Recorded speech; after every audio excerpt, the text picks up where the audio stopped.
sun here, it is the abiotic factor. Why is it the abiotic factor? Because it is non-living, it doesn't have life. So this grasshopper, which is the primary consumer, will be eaten by the frog. So when a parasite is involved in a food chain, it is called as a parasitic food chain. New region or an area called that first stage of succession, nudation, right? So this is nudation.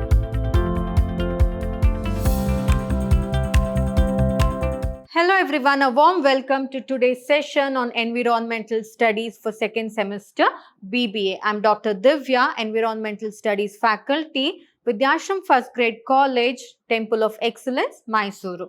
So we shall continue with studying the topics of Unit 2, that is ecosystems. So in today's session, let us study about the energy flow in an ecosystem. So in the previous session, we had studied that the main function of the ecosystem was to maintain the flow of energy from one trophic level to other. So exactly how the energy flows in an ecosystem, let us learn about it. So the flow of energy through living organisms in an environment is known as energy flow. So in an environment, we know that both the abiotic and the biotic factors exist, right? But energy always flow within the biotic factors, that is the living organisms. So say for example, the plants, it absorbs energy from the sunlight. So sunlight here is an abiotic factor because it is non-living, but the plant is a biotic factor because it is living. So from that particular biotic factor, that is green plants, which are the producers, from that the energy will flow to the next biotic factor, that is the consumers. From there, it will move on to the decomposers. So like that, it tends to continue. That is the flow of energy. So therefore, the flow of energy through living organisms in an environment is known as energy flow. And the energy flow in an ecosystem takes place via the food chain and the food web. So in today's session, let us learn how exactly the energy flows through a food chain and a food web. So you know the difference between a food chain and food web because we have also discussed about it in the previous session. So talking about the energy flow in an ecosystem in general, when I consider a food chain. So I've taken a simple food chain to make you understand, wherein we have the sun. As I told you, sun here, it is the abiotic factor. Why is it the abiotic factor? Because it is non-living, it doesn't have life. So the energy from the sun, it will travel to the plants, that is the producer, which forms the first trophic level. So in each trophic level, the energy tends to circulate or move in an environment or in an ecosystem. So when the herbivores feed on the green plants, energy moves from the producer into the herbivores, right? Next, the herbivores will be eaten by the small carnivorous animals. So from here, the energy will move from the herbivores, it will move into the carnivorous animals. So from the carnivores, energy, again, when the small carnivores are consumed by the secondary carnivores, that is the larger carnivores that are there in the ecosystem, the energy will move from, that is the small carnivores, to the large carnivores. Next, it will move into the decomposers. How the decomposers? Obviously, all these organisms tend to die, right? So when they die, these decomposers will start to live on them and they will decay those particular organisms. So therefore, the decomposers will start feeding on the dead organisms and it will start decaying them. At that time, the energy will move into the decomposers. So this is a simple food chain, how the energy flow occurs. So now, since you know exactly how the energy flows occurs, we shall move further to study exactly in a food chain how the energy flow occurs and in the food web how the energy flow occurs. So talking about the food chain. So food chain, again here to see, we have the producers. So the producers, they receive energy from the sunlight. The producers are nothing but the autotrophs, which are the green plants. How do they make use of the energy? They derive energy by a process called as photosynthesis, wherein they absorb the energy from the sunlight. They make use of the carbon dioxide and water and convert it into glucose. So, energy in plants will be stored in the form of glucose. So, that energy will enter into the primary consumer here. So, consumer means those who consume something. So, here a herbivore is consuming something. So, I have taken the example of a very small consumer, that is a primary consumer here, the grasshopper. So, this grasshopper will be a herbivore.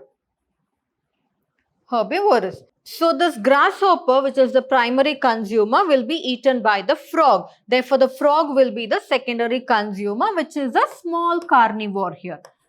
It is a small carnivorous animal.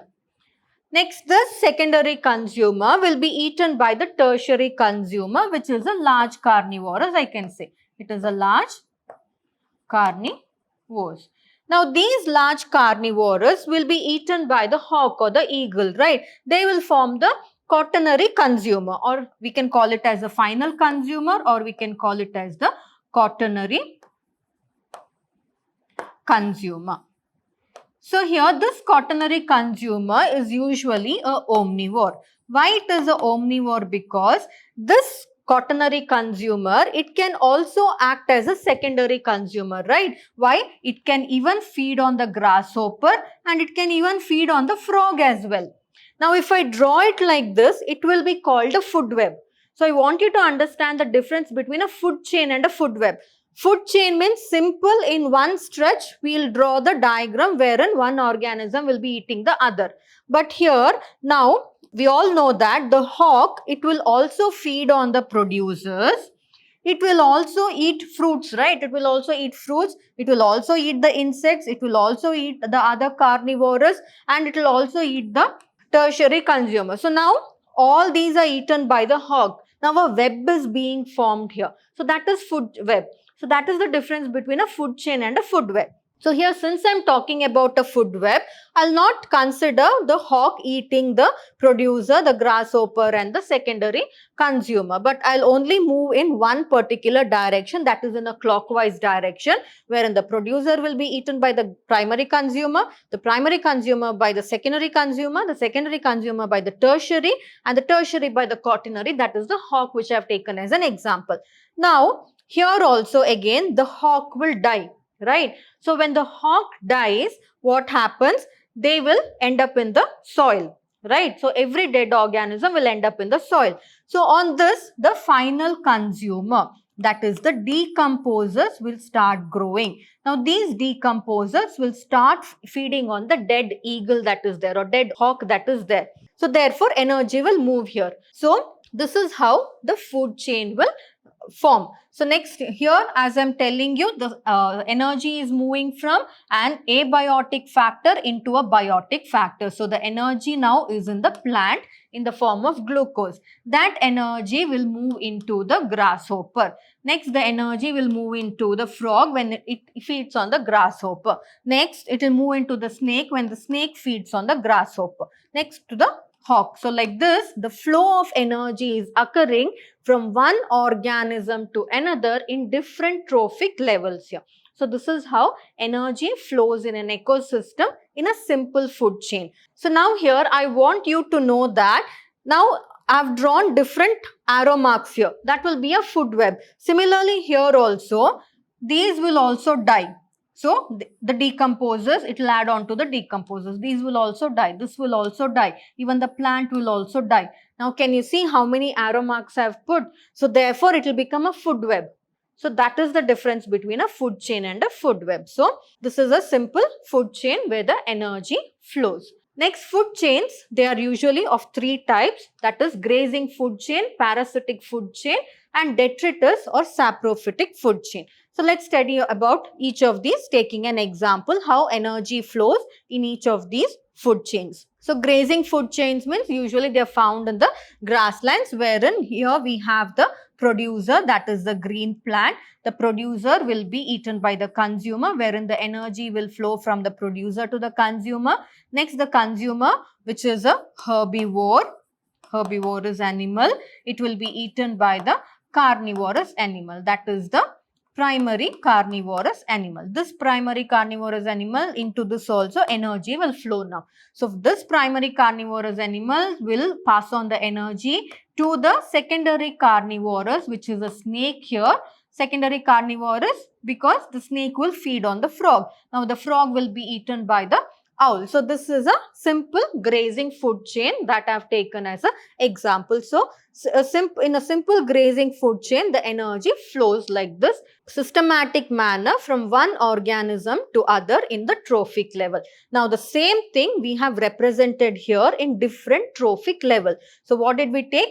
Grass. Say for example, usually energy, the SI unit of energy or the measurement of energy. So how we measure the length? We take centimeters, meters, kilometers and all that, right? To measure the length. Just like that, to measure energy, we consider kilocalories. It is kilocalories. Kilocalories. So it is represented in kilocalories, that is K-cal. So say for example, this is the grass. Grass is the producer here, right? So grass, by taking the energy of the sunlight, in the grass there will be, say for example, 1000 kilocalories of energy. Now the grasshopper will eat the grass. So the energy will transfer to the grasshopper. How much? Say for example, again here. So here it is 10,000 kilocalories. Here it is 1000 kilocalories will be transported to the grasshopper. From the grasshopper, the energy will move into the frog, that is 100 kilocalories, and to the snake, that is 10 kilocalories. From the snake to the hawk, 1 kilocalorie. Now you can have a doubt here. Why didn't 10,000 kilocalories of energy itself, why didn't go into each of these organisms? Why? Because the grasshopper will not completely consume these grasses, right? So a part of the grass is consumed wherein little bit of energy it will receive and little bit of energy is given back to the environment. The grasshopper, it will digest the food and it will excrete the food, right? So when it excretes, a part of the energy will be released back to the environment. So it will be lost back. So that is how in each trophic level, the energy that is going from one trophic level to the other, the energy rate will, or the amount of energy tends to decrease. So this is the trophic level that is shown here. So trophic levels are represented in the form of a pyramid like structure like this, and food chain is represented like this, a simple food chain. So this is a upright pyramid, ecological. We call it as the ecological pyramid. So this is an upright pyramid. Why it is upright is because the producers are more in number. The grasshoppers are lesser than the producers. The frogs are even more lesser than the grasshoppers. Next, the snakes are lesser than the frog. Their population is lesser. So that is why, and not just that, as and when the energy moves from the lowest to the highest trophic level, the energy amount decreases. So that is why it is represented in a triangular or pyramid shape. So this is why it is called, that is why it is called as an ecological pyramid, and this is how depicted. So next, moving to the parasitic food chain. So parasites, what are parasites? So we have inside the human body also we have different parasites. We have tapeworm, the roundworm, all that, the lice that is there on the head, all those are the parasites, right? Because they feed on the human body or they feed on the nutrients that the humans consume. So even like that, in animals also parasites are present. So when a parasite is involved in a food chain, it is called as a parasitic food chain. Say for example, we have dead leaves. So these dead leaves are eaten by the woodlouse. So this woodlouse is a parasite. Next, this woodlouse will be eaten by the consumer. So this is also a consumer. It is a primary consumer. Next, the bird is the secondary consumer. So energy from the dead leaves is moving into the woodlouse, and from the woodlouse, the energy will move into the bird. So the bird, inside the bird, the woodlouse will reside, and therefore, because the woodlouse is a parasite, it is called as a parasitic food chain. There, the grasshopper, it usually feeds on the grasses. Therefore, a simple grazing food chain was shown there. Here, a parasitic food chain wherein a parasite is involved, that is a woodlouse is inward. So the woodlouse will be eaten by the black bird. Therefore, the black bird will derive energy from the woodlouse. Same thing can be represented in the ecological pyramid as well. Say for example, here we have the producers, which are the green plants. They are the autotrophs. So from here, the energy will move into the herbivores, which are the birds. So birds, they feed on these grass plants. That is, they depend on the fruits and flowers for their food.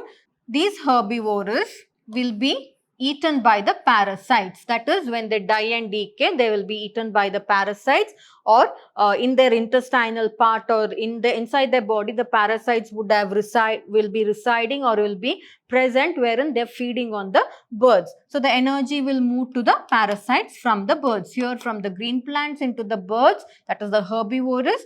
From the herbivores, it will move into the parasites. Next, from the parasites, it will move to the hyperparasites. Those are the organisms which feed on the parasites. So here also energy is moving.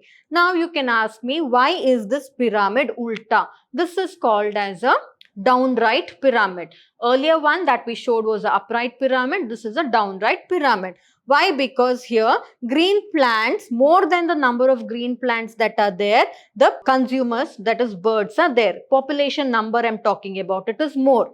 Here the number of parasite population is more than the number of the bird population.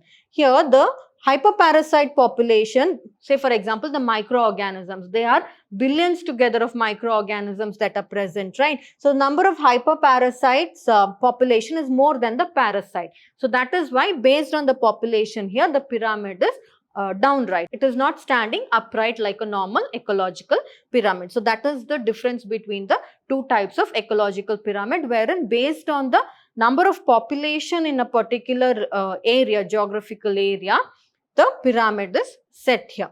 But energy will always from the lower trophic level to the higher trophic level. Don't think the energy will flow ulta here because it is a downright pyramid, but the energy will always flow from a higher trophic level, that is from the green plants, then towards the consumer. So that this is about the parasitic food chain, how energy flows in a parasitic food chain. Next, talking about the detritus or the saprophytic food chain. So here there is a good example that is taken for detritus food chain, wherein there is the presence of organic matter. So say for example, so here there is presence of organic matter. How did this organic matter come? Organic matter, obviously the dead leaves of the trees and all that will mix with the nutrients of the soil and it will form a organic matter in the soil. So these organic matter that is there in the soil, it will be eaten by the earthworm. So energy will pass from the organic matter to the earthworm, right? So it will pass to the earthworm. This earthworm will be eaten by the chicken. It will be eaten by the chicken. So therefore, the chicken will receive the energy from the earthworm and the chicken will be eaten by the man. So man will receive energy from the chicken. Now, man will die and decompose, again adding on to the nutrients of the soil. So, this is about detritus food chain, wherein the saprophytes are involved. So, the saprophytes are working on this particular organic matter, wherein they are decaying and decomposing the organic matter. And not just that, this earthworm is called as the detritus here. Why it is called as the detritus is because this earthworm will feed on the organic matter, breaking down the organic matter into very smaller bits and therefore making the soil even more richer. So that is why earthworms are called as detritus. They are detrivores or they are detritus, and hence it is called as a detritus food chain, where either a saprophyte or any other earthworm or insect is feeding on the organic matter to gain energy and therefore in turn increasing the fertility of the soil, and the earthworm gets eaten by the chicken by the man. So any example you can take, I've taken a simple example here. So this is how energy moves. So energy, when it reaches the man, it will be very, very minimal here. So this is about a simple detritus or a saprophytic food chain. Next, talking about food web, how exactly the energy flows in a food web. So food web is made up of multiple interconnected chains, as I showed you in the previous slide. How a simple food chain, I drew different arrow marks, right? Saying that this particular organism can feed on this different organisms, forming a food web. So here in an ecosystem, a food web represents all the possible ways the energy can flow in different pathways, and this flow of energy in different pathways is also very, very important for the functioning of the ecosystem in a balanced manner. So in one of the intermediate food, so any one of the intermediate food chain is removed here, then one connection is lost. Say for example, there is a shirt button, right? So you have a shirt button wherein all the buttons from the top to the bottom you'll have to put. Any one button is not there lost, then the shirt will open up. So that is why, that is the same way here also. Something happens to any one organism in the food web, then all the other organisms tend to get affected. So that is why food web, or the maintenance of different species of organism in a food web, is very, very important to have a balanced ecosystem. So most species in an ecosystem have more than one food source, and that is nothing but it is the food web, and this actually boosts their chances of survival. So in a food chain, what happens here is the energy flows in only one direction, that is clockwise, from one organism to the other, from the other to the other, like that, right? So in between any one organism is lost, then it is very difficult because the food chain will get altered. But that doesn't happen in the food web most of the time. Why? Because if one organism is lost, then the consumer will have the opportunity to feed on another organism. Say for example, here I've taken a simple picture wherein we have the grasses, which are the producers. So these grasses will be eaten by the primary consumer. So the primary consumer. So the primary consumer here is the herbivore, grasshopper, right? And the grass is also eaten by the mouse, if you can see here. And the grass is also eaten by the rabbit. Did we take all these examples all together in a food chain? No, in a simple food chain, what did we take? Grasses by the grasshopper, grasshopper will be eaten by the bird, bird by the snake, snake by the hawk, finish. That was a food chain. But in a food web, you can see there are different organisms depending on one producer here, that is the grasses. Now, this grasshopper will be eaten by the frog. Frog will be eaten by the owl. Again here, the mouse will be eaten by the owl. The mouse is also eaten by the hawk. The mouse is also eaten by the fox. The rabbit is also eaten by the fox. The rabbit is also eaten by the hawk. So like that, each of these are interconnected. Now, say for example, this frog is not there. Frog completely got extinct from our planet. Now, do you think the food web will get affected? Of course, it might get affected, but not that extent when compared to the food chain. Why here? Say for example, because the owl has one more option. It can eat the grasshopper, right? And it can also eat the rat. So, what if frog is not there? So, that is how. So, therefore, food web, any imbalance in the food web will not affect the ecosystem to a greater extent when compared to that of imbalance in the food chain. So, here energy from one particular organism, from one trophic level, is moving to different organisms in different trophic levels or in the same trophic level. So, this is about the food web. So, energy is moving from the grasses to the grasshopper, from the grasshopper to the frog, from the frog to the owl, and again from the mouse will derive energy from the grass, again the owl will derive energy from the mouse. So, the owl is getting energy both from the frog as well as the mouse, right? And even the fox here, fox is getting energy from the rabbit as well as the mouse, and fox can also get energy from the hawk. So, that is how each one is interdependent here. So, they receive energy from different food sources in the environment or different trophic levels in the environment. So, this is how energy flows in a simple food web. So, moving further, let us study about the definition of ecological succession. So, in this session, let us discuss about one more topic, that is ecological succession. So, what is this ecological succession? So, ecological succession, I have taken 4 definitions here, whichever is easy, that can be used. So, ecological succession is nothing but it is the process in which the mix of species and habitat in an area change over time. Say for example, you're traveling somewhere, you might have seen a pond. Again, travel to the same area after 10 years, that pond would have been converted into a semi-land area, right? So that is nothing but a change. What ecosystem was there? It was a pond ecosystem.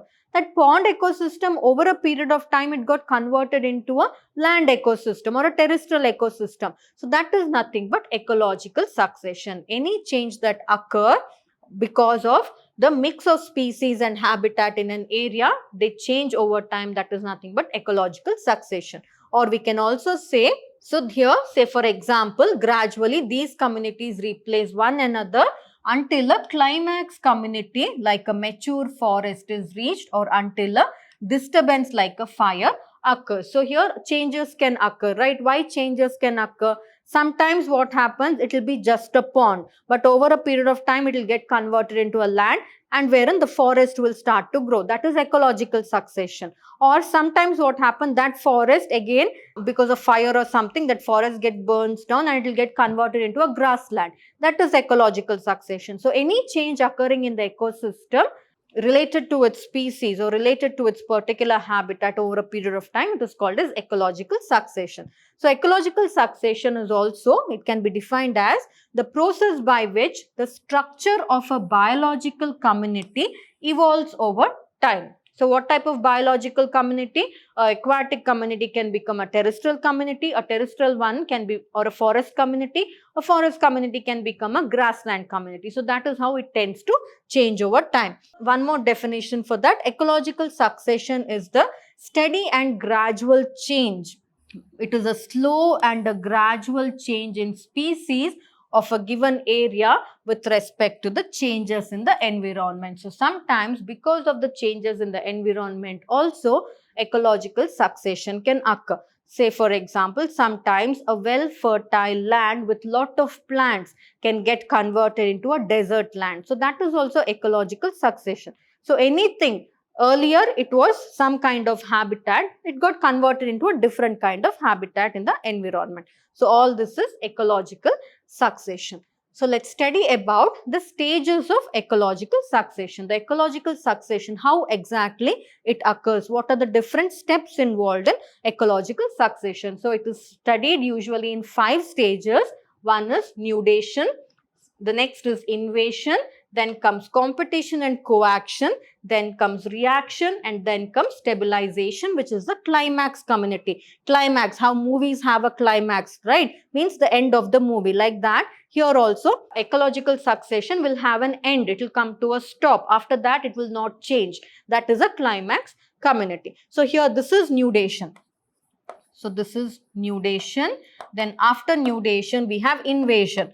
So in invasion, if you can see nudation means nothing is growing in that area. Later on, some plants will start to invade there. The lower plants will start to invade. That is invasion. So invasion will continue till then. Then other plants will start to come here. Then we'll have competition. Competition will start between the plants. After that, some reaction might occur. Reaction. If in between, because of human intervention, because of deforestation, because of forest fire, there will be a change again in between in the ecological succession. That is nothing but the reaction that occurs. Next is climax. Climax, can you see here, wherein tall trees, shrubs, herbs, everything is developed and it has become a complete forest now. The climax has reached. That is a climax community, or it is a stabilization wherein no further the change or ecological succession will occur. So each of these we shall study one by one. So talking about nudation. So it is a process of developing a bare area without any form of life for the arrival of new species. Say for example here, I've taken the picture of a hill wherein the landslide has occurred. Now here and all, is it nude? Is it empty? No, right? It is filled with trees. But here if you can see where the landslide has occurred, no trees are there. Now this is a bare area, right? It is a nude area, it is a bare area. Now in this particular area, the new plants has to develop. That is, invasion of plants has to occur. So this is nudation. You have understood what nudation? There nothing would be there. Say for example, I'll take an empty rock. What is there on the rock? Nothing. It is a big stone. It is a big boulder. Now from somewhere a lichen or a moss will start growing on that, right? So that particular bare rock is called as that particular process is or stage is the nudation. So nudation is the first stage. So after nudation, it is the invasion stage. So in invasion stage, what happens? Successful establishment of a species on a bare area is called as invasion. So in a bare area, as I told you, what will happen? A plant will develop. Say for example, I've taken the example of lichen here. Lichens, you have seen them growing on trees and all that. They are called as the pollution indicators, because wherever pollution is there, lichens will not grow, and therefore it will depict how polluted a city is. So you can see even in Mysuru and all, when you go around on the trees, you can see white patches like this. They are nothing but the lichens. So the tree, for example, or the rock, on the rocks also you can find them. So a rock was bare, nothing was there on the rock, not even a small tiny plant was there. Next, invasion will occur. What is it being invaded by? It is being invaded by a grass or a plant or a lichen or a moss, right? So here I have taken the example of a lichen. So that is invasion. So here invasion again is of 3 steps. It is studied under 3 successive steps. So this ecological succession, then usually it will come for 10 marks. So usually this is a 10-mark question. So you'll have to write lots under this. So explain the different stages with proper side headings so that easy marks can be fetched in the exam. And also about food web, food chain and all that, you have 4 marks, wherein 3 questions will come for 4 marks. So there also there is possibility of asking these questions. And the definitions and all that usually will come for 1 mark. So that is how you need to concentrate, split and study for your exam. So talking about the second stage, invasion, as I told you, it is of 3 important steps are there under invasion. First is migration or dispersal. So here something has to grow on this bare rock, right? What do you mean by invasion? There is a country, some outsider is coming and declaring war in that particular country. He is invading the country, right? Just like that, consider a bare rock here. This bare rock is a country. From somewhere something is coming and occupying this particular bare rock. It is invading the bare rock. So for invasion, first migration should be there. Somebody, say for example, when I'm talking about a country, somebody from one country should come into one country, right? Should migrate into one country if it has to get invaded. Just like that, here also, what is this migration under this? So here, the seed should migrate. Either the seed should come and fall on the bare rock, or either the spore should come and fall on the bare rock. So, or any other propagules, that is ones that are capable of germinating, any other propagule should come and fall on the bare rock. So now when they migrate on the bare rock, that is the first process. So how will can they walk? Do they have legs to move? So how will they migrate? How will they get dispersed? They get dispersed by agents like air, water, etc. So when the air is blowing, that air would have carried one seed and it would have deposited the seed on the rock. That seed will start to grow there. Now first step is migration, right? Like how do we migrate to different countries? We migrate to different countries through an aeroplane, right? Just like that here, the seed migrates onto the rock by taking the help of wind or water. So that is about migration. Now the seed has migrated. Next is ecosis or establishment. So the process of successful establishment, that is the germination and growth of the seed. As I told you, migration of the seed has occurred. It has settled on the rock, bare rock now. That seed has to germinate and grow. That particular process is called as ecosis or establishment. So growth of the species in a new area will occur as a result of adjustment with whatever prevailing environmental conditions are there. That particular process is known as ecosis. Now after ecosis, aggregation should occur.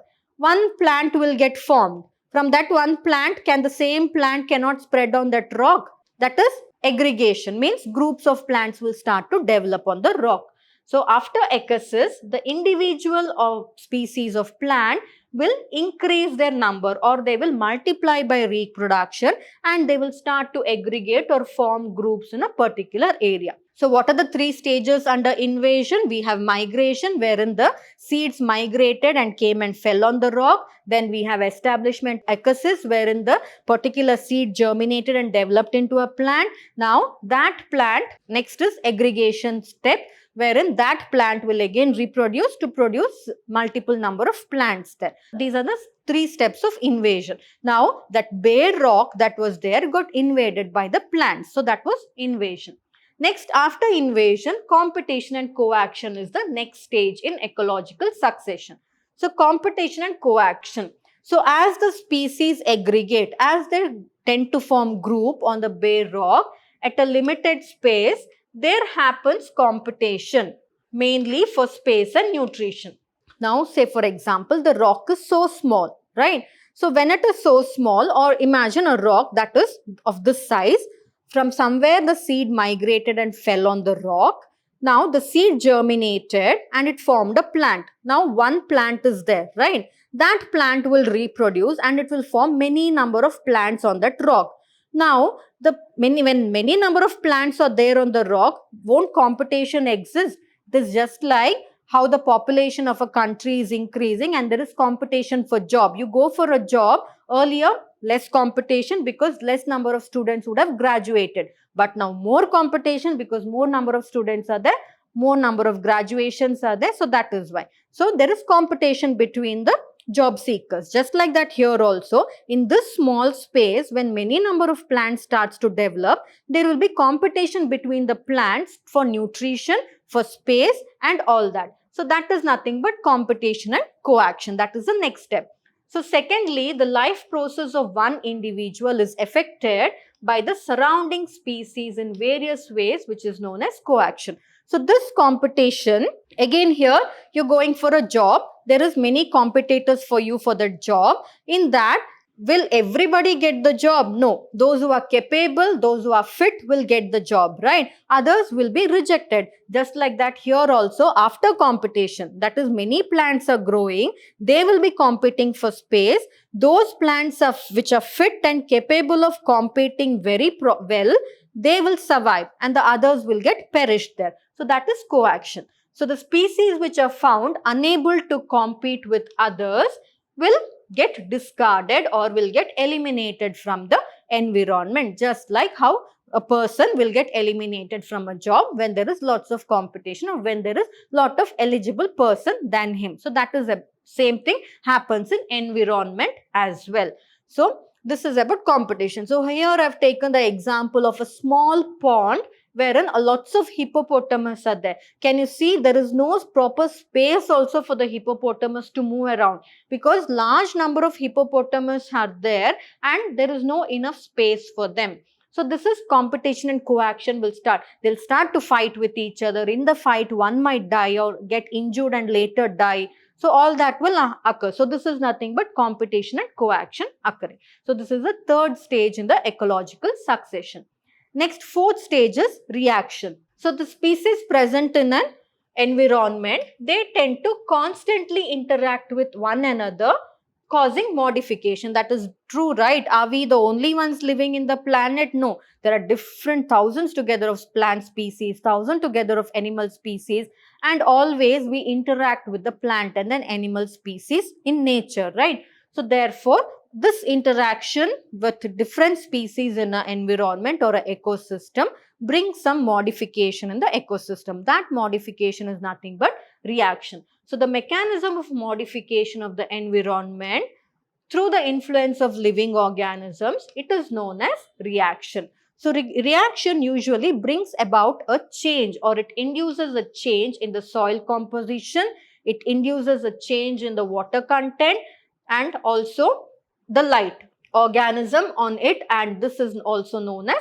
reaction. So any change that occurs because of interaction between different organisms in an environment or an ecosystem is called as reaction. And due to this reaction or due to this drastic modification of the environment, it may not be suitable for the existing community. Say for example, earlier I had shown you a picture wherein the pond was filled with hippopotamus, right? Now earlier in that pond, the fishes were living very happily because very less number of hippopotamus was there. But now the hippopotamus number has increased to so much extent that it is becoming a problem for the fishes to live there. Actually, the ponds belong to the fishes first, but the hippopotamus occupied them. So that is how now the fish population will start to reduce. Why? The hippopotamus will start to make the pond quite filthy. Therefore, the fish population will start to reduce. So that is how the modification in the environment will actually tend to decrease the survival rate of the actually existing species there. So hence the existing community may be replaced by an other community. So that is about the reaction here. So say for example, here I have taken the pond. So in a pond, you can see how many numbers of lotus are there, right?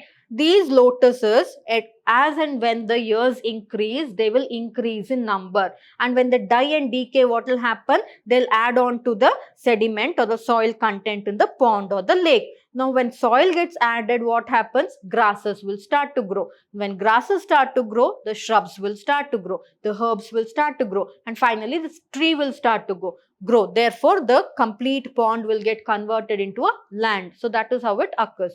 So, this is about the reaction. So, now the pond got completely modified into a terrestrial ecosystem. So, this is a reaction stage in an ecological succession. Next, talking about the last stage, that is stabilization or climax. So, stabilization or climax is the final or the last or the terminal community stage, and it is established for a longer period of time and which can maintain an equilibrium with the environment of that particular area.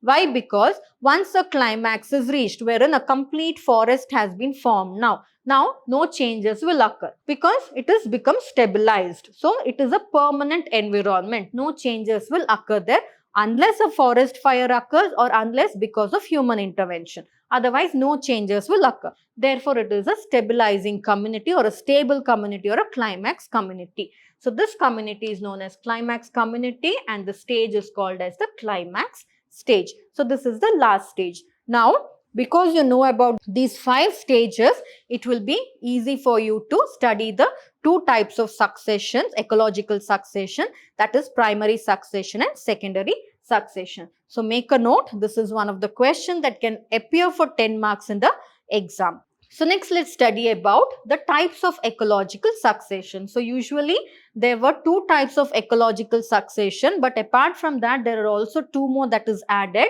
So, we have primary succession, secondary succession, autogenic and allogenic succession, and one more is autotrophic and heterotrophic succession. So, let's study about each of these one by one. Primary succession. So, here I'll not keep explaining again and again what is coaction, what is reaction, what is climax community and all that, because I've already told you in the previous slide. So, when I use the term invasion, you must understand what I'm talking about. So, different stages, I'll just use the terms there so you'll understand what I'm talking about. So, primary refers to first formed. So, primary means they are the pioneers, that is the first form. So, primary refers to the first form, that is the succession can occur in a new region or a area. What is that new region or a area called?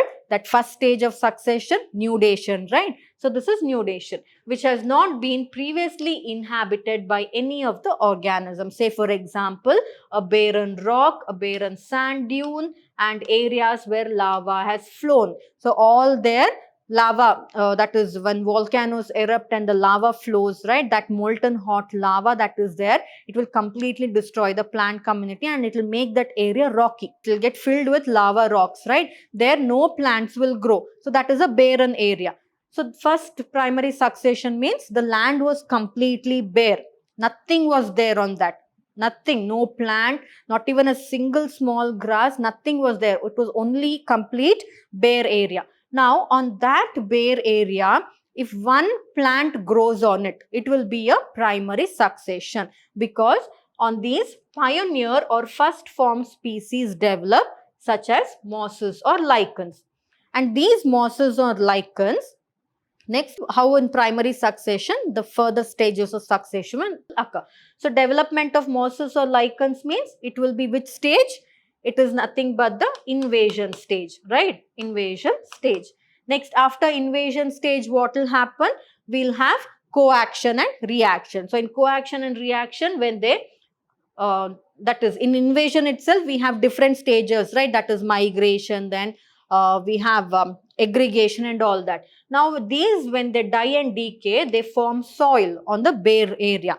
Now when soil is available, again other plant species will get added there because the nutrient of that area will increase. Other plant species will get added. So this is how primary succession gets established. So see here, if you can see here, we have the formation of the pioneer species. So here first it was bare rock. On the bare rock, what got formed? The pioneer species, that is the lichens. Then now these lichens will die and decay. And the die and decay, they'll add on to the nutrient content to the soil. Then what will get formed? Small annual plants will get formed. Now in that bare area, the area which was bare, lichens developed. After lichens, now to that got included small plants. Next, grasses and some shrubs and herbs will develop. Next, again grasses, shrubs and trees and all that will develop. Next, again large trees along with lichens, grasses, shrubs, mosses, everything will develop, reaching to a climax community. So this is how primary succession occurs. Always remember, primary succession means it starts on a bare area where nothing at all was there growing. So that is primary succession. You'll understand even better when I explain secondary succession, because when you know the difference, you'll come to know about it. So this is about primary succession. So here the wind of flowing water or birds. Again here what will happen in primary succession? First invasion, right? After invasion means the seeds and all should be carried. So the birds will carry the seeds and all that, or the wind or air or water can carry the seeds and all that, and it will deposit on the bare area, leading to the growth of plants and trees. And eventually when these plants and trees die, they increase the fertility of the soil, and therefore new organisms or new plants and species will further get added, leading to a formation of a climax community having different varieties of organisms. Climax communities form, all different plant, animals and bird species and all that will come and settle there. That is how a climax community gets formed. So this is about primary succession. I'm going fast. Why? Because I've already explained to you in detail the different stages of ecological succession. So since you know the stages, it is easy for you to understand what is primary succession, what happens in primary succession and all that. Next is secondary succession. So secondary succession means already something was there. Say for example, a forest was there. Now that forest caught fire and it completely got destroyed and it became a bare area. Now it is a secondary succession. Why? Already the plants were there, but because of some reason the plants got destroyed, and again the plants will start to develop there. Now you understood, right, what is primary succession and secondary succession, the difference. So secondary succession occurs in areas that were already inhabited by plants. Say for example, agricultural fields, or areas that were destroyed, or it was destroyed because of storms, because of floods, because of volcanic eruption, because of forest fire, etc., or because of deforestation, and anything, any area which was disturbed. Say for example, Bandipur, a part of Bandipur got burnt completely, right? And later on, after few months, again it got rejuvenated, again trees started to grow there. That is secondary succession. Now say for example, we'll take Kushalnagar area, wherein in that particular area there was nothing growing. It was a bare area, barren area, which was given to the government by the Tibetan refugees. But now the Tibetan refugees have grown all types of crops there, trees there. It is a primary succession. Why? Because earlier nothing was there. But Bandipur forest example is a secondary succession, because already forest was there, it got burnt and completely destroyed because of forest fire, and again it got rejuvenated. So that is secondary succession. So unlike primary succession that occurs on bare rocks, secondary succession occurs on already existing soil. So primary succession will take place on bare rocks where even soil also was not there. Secondary succession will develop on soil itself. So earlier itself soil was there, on that it will develop. So that is the difference between the primary and the secondary succession. So you can see here already the forest was there, but it got destroyed because of fire, and soil is also here there. Now it became a bare area, right? This area is bare. To this the species will come, that is the first plants will come, then again the other plants will start to form, then again other plants will start to develop, and finally it will form a climax community. So that is what happens in secondary succession. Already the forest was there, but it got burned down. So that is, and it made the area bare. So that is secondary succession. So this was about secondary succession. So here first small fast growing plants and weeds will be the pioneers of secondary succession. There in the primary succession, mosses and lichens will be the pioneer. And these small species, again they will get dominated by taller plants, then trees will start growing, and this is how a complete mature forest will be formed, which is a mature community, that is a climax community will get formed. So this is about secondary succession. All the other process is same. Only difference is first primary succession will be formed on a bare rock. Secondary succession will be formed on area which got destroyed, but already species had existed there. So that is the only difference. But other things, the stages and all that are there, all that are same under both the succession. Next, talking about autogenic and allogenic succession. So autogenic succession is the ecological succession which is caused because of biotic elements. So biotic elements means because of living elements in that specific community. And allogenic succession is the ecological succession that is influenced by abiotic, that is non-living community. And in autogenic succession, biotic variables like vegetation and organic matter get collected in the soil, affect the ecological community, whereas in allogenic succession, the non-living things such as the volcanoes, flooding, forest fire, global warming, etc. modify the ecological succession. So always we need to remember, any succession if it occurs because of the living organisms, it is called as autogenic succession. And if any succession occurs, ecological succession occurs because of the non-living organisms, such as because of forest fire, because of volcano eruption and all that, it is called as autogenic succession. So secondary succession always begins with autogenic succession, right? It begins with the living organisms. Why?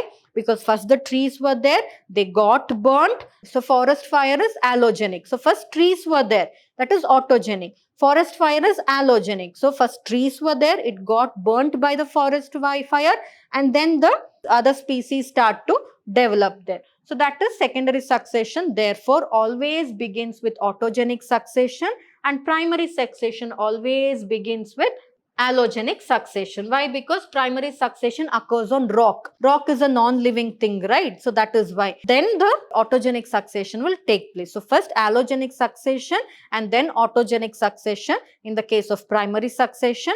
First autogenic succession and then allogenic succession in the case of secondary succession. So this is about autogenic and allogenic succession. Next, talking about autotrophic and heterotrophic succession.